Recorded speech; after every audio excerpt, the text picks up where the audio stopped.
कागजाती नामजदगी में कुछ गलत हो जाए तो ताहयात नाअहली कैसे होगी? ताहयात नाअहली की कोई तो मंतक होनी चाहिए। चीफ जस्टिस काजी फायज ईसा के नाअहली से मुतल्लिक केस में रिमार्क्स। कहा, हम खुद को आइन के सिर्फ एक मखसूस जुज़ तक महदूद क्यों कर रहे हैं? कहा गया कि आम कानून साजी आईनी तरमीम का रास्ता खोल सकती है। इसका क्या मतलब है कि हम अपनी मर्जी से जो फैसला चाहे कर दें? क्या हमारे पार्लियामान में बैठे लोग बहुत ज्यादा समझदार हैं? जब आइन ने खुद तय किया नाअहली इतनी है तो ठीक है, आइन को इतना मुश्किल ना बनाए कि लोगों का एतमाद ही खो दे।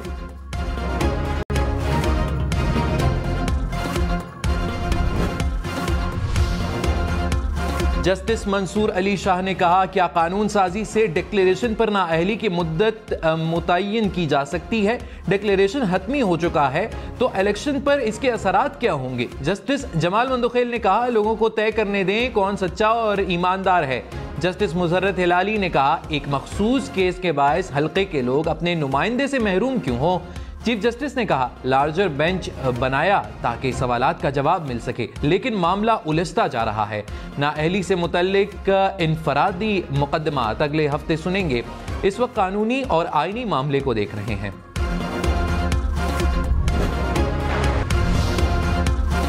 नवाज शरीफ के मानसेरा से कागजाती नामजदगी के खिलाफ दरखास्त पर समाअत 8 जनवरी तक मुलतवी। इलेक्शन ट्रिब्यूनल एबटाबाद के मुताबिक अहलियत का केस सुप्रीम कोर्ट में जेर समाअत होने के बायस फैसले का इंतजार है। शहबाज शरीफ के NA 132 लाहौर से कागजाती नामजदगी की मंजूरी के खिलाफ अपील। इलेक्शन ट्रिब्यूनल ने RO को रिकॉर्ड समेत कल तलब कर लिया। शाह महमूद कुरैशी के NA 214 थर पार्कर से कागजात मंजूर। जुल्फी बुखारी के अटक से कागजाती नामजदगी मंजूर हुए। हलीम आदिल शेख NA 238 कराची से इलेक्शन लड़ने के अहल। ज़ियारत में मौसम सरमा की पहली बर्फबारी। कान महतरजई और तोबा अचकजई में भी बर्फ गिर पड़ी। बर्फबारी के बायस सर्दी के शिद्दत में इजाफा। महकमा मौसमियात की बलोचिस्तान के पहाड़ी इलाकों में मजीद बर्फबारी की पेशगोई। बलोचिस्तान और सिंध के कई इलाकों में बादल बरस पड़े। क्वेटा, चमन, नोशकी, मस्तूम और पशीन में बारिश। कला अब्दुल्ला, नोशकी, दलबदीन और खारान में भी बादल बरस पड़े। झलमक्सी, सोबतपुर, तुरबत, पसनी और माड़ा समेत बलोचिस्तान के साहिली इलाकों में भी बारिश। कश्मीर, नौशहरों, फिरोज और कंदकोट में भी बारिश से सर्दी की शिद्दत में इजाफा। कराची के मुख्तलिफ इलाकों में भी बारिश का इम्कान।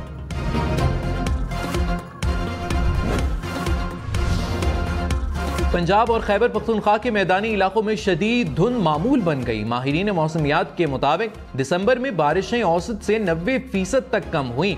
तवील खुश्क मौसम से धुंध का फैलाव गैर मामूली तौर पर बढ़ा। जनवरी में बारिशों के 2 सिस्टम्स बन रहे हैं। उम्मीद है धुंध में कमी होगी।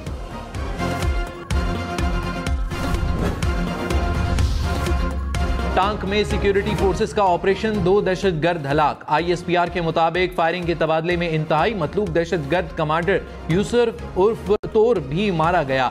दहशतगर्द कमांडर दहशतगर्दी की मुख्तलिफ कार्रवाइयों में मुलव्विस था। हलाक दहशतगर्द के सर की कीमत 25 लाख रुपए मुकर्रर थी।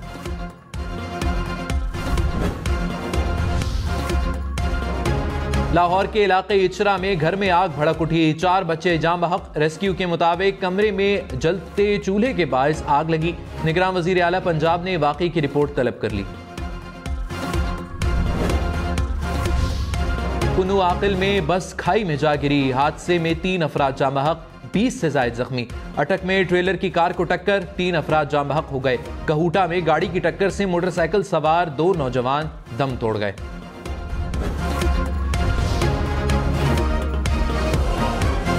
हमास के तर्जुमान डॉक्टर खालिदुल क़ुदूमी की सेनेट ऑफ पाकिस्तान आमद। इजलास की कार्रवाई देखी। पाकिस्तानी सेनेटर्स ने हमास के रहनुमा को खुशामदीद कहा। सेनेटर मुशाहिद हुसैन शाह ने कहा, पाकिस्तान मुकम्मल तौर पर फ़लस्तीन की हिमायत करता है। मैं फ़लस्तीन को बताना चाहता हूँ, हुकूमत पाकिस्तान, अवाम और पाक फौज फ़लस्तीन की आज़ादी तक उनके साथ हैं। गजा में इसराइली बर्बरियत, 24 घंटे में मजीद 125 फ़लस्तीनी शहीद। इसराइली फोर्सेस की अक़वाम मुत्तहिदा की पनाहगाह समेत बेशतर मकामात पर बमबारी। रफा की रिहायशी इमारत पर बमबारी में 6 फ़लस्तीनी शहीद। अल-अमल अस्पताल के अतराफ मुसलसल तीसरे रोज फ़ज़ाई हमले। गजा के अस्पतालों में जख्मियों की तादाद बढ़ने लगी। गजा में शहीद फ़लस्तीनियों की मजमूई तादाद 22,500 के करीब जा पहुंची। गजा में इसराइली मजालिम पर जो बाइडन की खामोशी। अमरीकी महकमा तालीम का अफसर एहतजाजन मुस्ताफी। अमरीकी मीडिया के मुताबिक तारिक हब्श ने कहा, बेगुनाह फलस्तीनियों पर होने वाले मजालिम पर अमरीकी सदर और इंतजामिया की आंखें बंद होने पर मजीद खामोश नहीं रह सकता।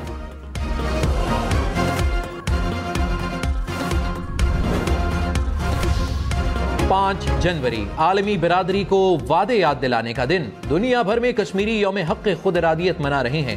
1949 में आज के दिन अक़वाम मुत्तहिदा ने मकबूजा कश्मीर में आज़ादाना मुनसिफाना इस्तिस्वाब राय की करारदाद मंजूर की थी। पाकिस्तान में शरह ख़वानदगी 62.8% है। वजारत तालीम ने ख़वानदगी से मुतालिक सर्वे रिपोर्ट सेनेट में पेश कर दी। पंजाब में शरह ख़वानदगी सबसे ज्यादा 66.3%। सिंध में शरह ख़वानदगी 61.8%। रिपोर्ट के मुताबिक खैबर पख्तूनख्वा में शरह ख़वानदगी 55.1% है। बलूचिस्तान में 54.5% है। इलेक्शन में सिर्फ 34 दिन बाकी। 8 फरवरी वोट सबसे जरूरी। आपकी हमारी वोट डालना जिम्मेदारी। अगली हुकूमत कौन बनाएगा, अगला वजीर आजम कौन आएगा, जोड़ तोड़ सियासी मुलाकात, मुज़ाकरात, टिकट से उम्मीदवारों के नाम तक रैलियां, जलसे और जुलूस, कहीं दावे कहीं वादे, वोटिंग, गिनती और नताइज। इलेक्शन की सबसे तेज, सबसे बड़ी, सबसे बेहतर, सबसे गैर जानिबदार अपडेट्स और खबरें सिर्फ हम न्यूज पर। पीपल्स पार्टी के बानी चेयरमैन जुल्फिकार अली भुट्टो का 96वां यौम पैदाइश। साबिक सदर आसिफ जरदारी ने कहा, कायदे अवाम ने टूटे और तबाहाल पाकिस्तान की दोबारा तामीर करके कौम को आइन दिया। जुल्फिकार अली भुट्टो का नजरिया और अफकार पीपल्स पार्टी और कारकुनों के लिए मशाल राह हैं। बिलावल भुट्टो ने कहा, कायदे अवाम का हर कदम कौम के लिए अहम मसासा है। गुर्बत, बेरोजगारी और माशी बदहाली खत्म करने के लिए मंशूर रोटी, कपड़ा और मकान पर अमल किया जाए। अमेरिकी रियासत आयोवा के स्कूल में फायरिंग, एक तालिब इल्म हलाक, 5 जख्मी। पुलिस के मुताबिक हमला आवर भी मारा गया।